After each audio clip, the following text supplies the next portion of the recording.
Namaste. Bienvenue à votre pratique de yoga, votre sadhana, votre chemin de vie spirituel. Et bienvenue à notre troisième saison de la série Sadhana. Cette saison, on va prendre une approche plus traditionnelle et on va explorer trois grands outils qui sont souvent utilisés dans les pratiques du yoga, mais d'après moi, pas assez expliqués pour vraiment profiter des bienfaits de ces outils dans notre vie quotidienne.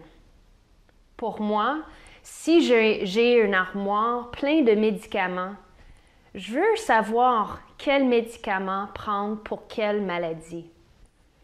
Et en tant que naturothérapeute, pour moi, c'est important que les gens que j'enseigne savent un petit peu plus de comment bien utiliser tous les outils qu'on utilise, qu'on pratique dans la pratique du yoga. Et comment les pratiquer pour servir telle situation. Donc, les trois grands outils qu'on va explorer, ce sont les asanas, le pranayama et les mudras. Les asanas, ce sont les postures de yoga, les formes qu'on prend dans notre pratique sur le tapis, les postures, les exercices. Et ces postures-là sont divisées en différents groupes de genres de postures, différents groupes de postures. Et chacun de ces groupes ont leurs propres bénéfices. Et cette saison, on va explorer les différents bienfaits de chaque groupe de postures pour que vous pouvez mieux en servir dans votre pratique de yoga. Le prochain aspect ou le prochain outil qu'on va explorer, c'est le pranayama. Le pranayama, la traduction du pranayama, c'est la restriction ou bien l'extension ou l'expansion du prana ou du souffle. Donc, on va apprendre différentes techniques de respiration qu'on appelle la pratique du pranayama. Et encore, comme les différents groupes d'asana, les différentes techniques de pranayama servent différentes choses pour stimuler ou calmer le système nerveux. Le troisième aspect qu'on va explorer, ce sont les mudras. Les mudras, le mot mudra signifie saut, S-C-E-A-U, saut. Et ce sont les gestes qu'on prend avec nos mains pour stimuler ou pour calmer la circulation du prana dans les différents systèmes du corps, autour des différents organes et les différentes parties du corps. Donc, on va apprendre différents mudras, différents gestes ou sauts qu'on peut prendre pour diriger l'énergie, la force vitale dans les endroits qu'on désire. Et c'est sûr qu'il y a une centaine de différents mudras qu'on peut expérimenter. On va expérimenter les plus populaires ou ceux que moi j'ai pratiqués moi-même et que j'ai expérimenté moi-même. Avec ça, dans la pratique, je peux tout simplement vous offrir qu'est-ce que moi j'ai déjà expérimenté. Donc, cette saison va être beaucoup basée sur ma propre connaissance et ma propre expérience de ces mudras, de ces pranayams et de ces asanas, de ces différents groupes d'asanas qu'on va explorer. Et dans ma propre pratique, j'ai beaucoup appris à propos de moi-même à travers ces pratiques-là, à travers ces outils-là.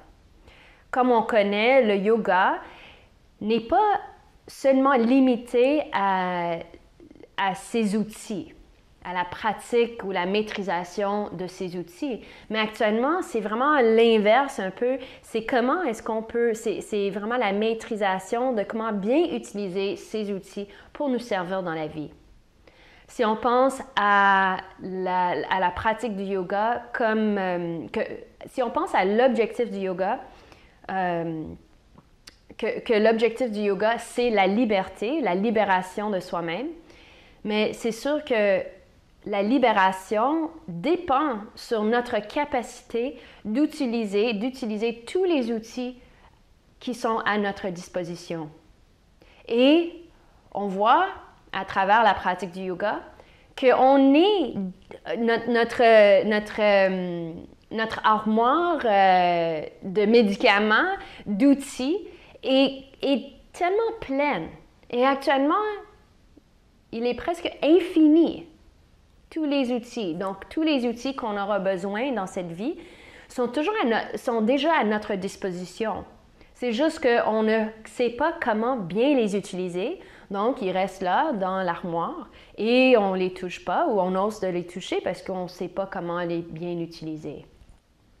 Si je vous demande combien de fois par semaine est-ce que vous avez pratiqué le yoga, vous allez peut-être dire 1 fois, 2 fois peut-être.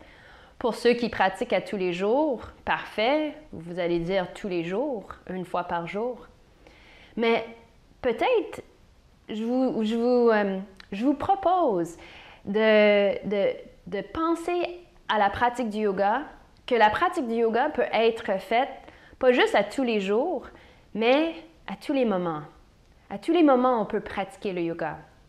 C'est-à-dire, à tous les moments, on peut atteindre un sens de libération ou même de pratiquer la reconnaissance de soi-même et aussi l'expression de soi-même, l'expression pure de soi-même. Que toutes nos expressions soient vraiment une manifestation de qui on est à l'intérieur, de notre vérité à l'intérieur. Et qu'on peut pratiquer ça tous les jours, tous les moments. Mais qu'est-ce qui est nécessaire pour pratiquer ça? C'est qu'on sait comment bien utiliser les outils qui sont à notre disposition.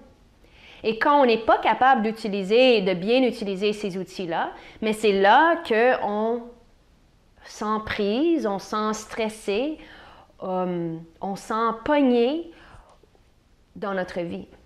On sent limité. Donc, on va explorer tout ça dans cette saison, dans cette 3e saison de la série Sadhana. Je vous invite de prendre une attitude de curiosité, d'être curieux à propos de vous-même, à propos de soi-même. Et on va se voir sur le tapis. Donc, à bientôt. Respirez et toujours, soyez bien. Namasté.